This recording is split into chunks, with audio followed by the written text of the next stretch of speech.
Leo, Happy New Year. It's time to look at your forecast for January 2024. It's the beginning of a new year, and there are some powerful creative influences hitting your chart here, as you can see, with Venus, Mercury, and Mars transiting this fifth house of your horoscope. Fifth house is that creative impulse, that zoning in on the now, being in the moment, and really enjoying what it is you have to do. Mars there adds a bit of vitality to this. Mercury adds some intellect to it. Venus adds a little bit of social sort of elegance to the picture. So it could be any or all of these things. Mars moves out fairly quickly, leaving the more aesthetic qualities of Mercury and Venus here, transiting the fifth house of love affairs, children, bonding with those you love, opportunities for meeting new people, because this Mercury rules the 11th house, which is, social connections. Mars moves out into this sixth house. That brings with it some greater vitality and force in the workplace, in the locality in which you work, beautifying the environment. It's also argumentative. It can show competitive spirit with your co-workers, people that are vying for the same position that you have. But fortunately, you have this triangular aspect, as you can see here, from Jupiter in the 10th house. These two planets, Jupiter and Uranus, bring with them expansive and innovative qualities to the way you're doing your work.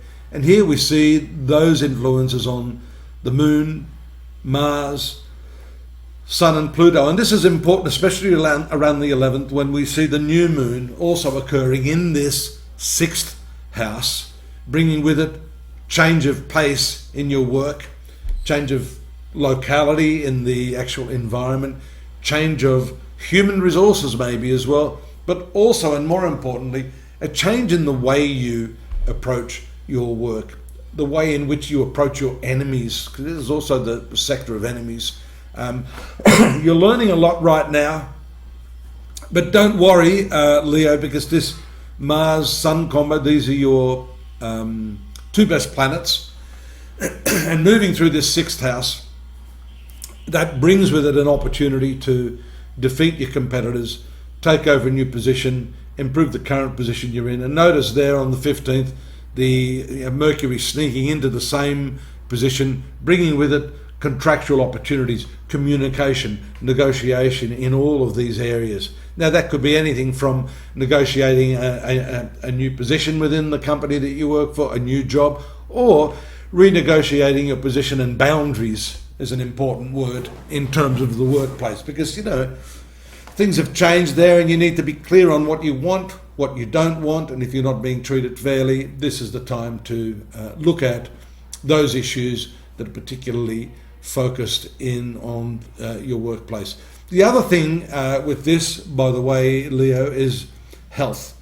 So these four planets give weight to the fact that you may be looking at new ways to improve your efficiency, your energy levels, your drive, your overall health and well-being. And so these four planets, and of course you had that new moon there, are also pointing to the fact that you are driven to do something that's going to improve your health. So your New Year's resolution could be very well focused on issues of health and well-being. That shifts a little on the 21st, when the Sun and Pluto make their way into your 7th house. This is the marital sector.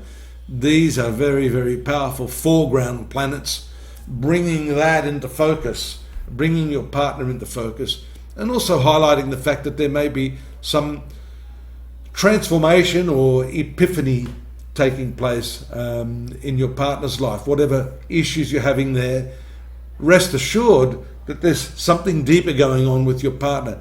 So the issue here is not necessarily what's going on with your partner, but how you are reacting to that, and how you nurture your partner through periods of great transition. So asking questions is always the way. Look at the full moon here also on the 26th. That's going to accentuate what I've just said here, because that full moon energy is going to cast its influence on the 7th house, directly looking at that. The moon for you rules your 12th house, so it's quite likely you're going to want to spend some money, some time, or some other elegant currency, space, attention. All of these are different forms of currency on the person that you love.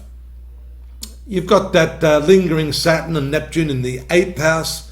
That shows that your resolution of any psychological conflicts is a probably slower, drawn out process, and one that should not allow Neptune to muddy the waters with idealism or grey areas. You should be precise and use the power of Saturn to concentrate on what the problem is and to solve those problems in a pragmatic way.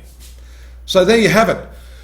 But not quite finished, because we do have the text-based readings for you over at astrology.com.au. You've got the yearly, the monthly, the weekly and the daily readings, plus a host of other things there that you can sink your teeth and your intuition into, and it's all free. Unless you want to have a consultation with me, then I charge a little bit of money for that. But why not consider that? I'd love to sit down and have a look at your horoscope and see what's happening for you personally in the coming 12 months in 2024. Look forward to you subscribing as well as coming back next month. See you then. Bye-bye, Leo.